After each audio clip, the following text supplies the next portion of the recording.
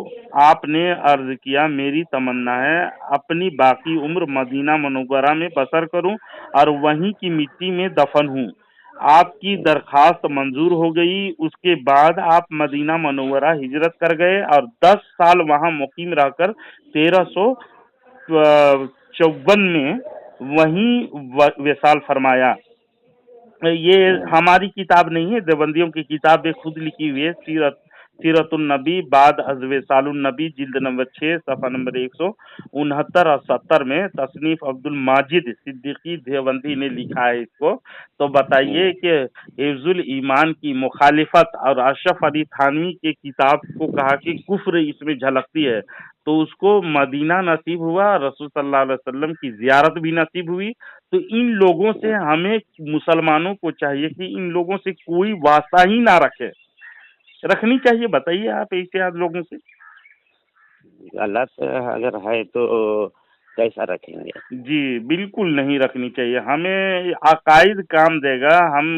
پہلے تو ہمارے عقائد درست ہوں گے تب عمل قبول ہوں گے. عقیدہ صحیح نہیں ہے تو نماز روزہ کوئی فائدہ نہیں. فائدہ دے گا نہیں نا، عقیدہ صحیح رہنا چاہیے. الحمدللہ الحمدللہ. انشاءاللہ بہت باتیں ہوں گی. اللہ تبارک و تعالیٰ تمام مسلمانوں کو ایسے لوگوں سے، خاص کر دیوبندیوں کے منافقت اور شر سے تمام مسلمانوں کو بچائے. آمین.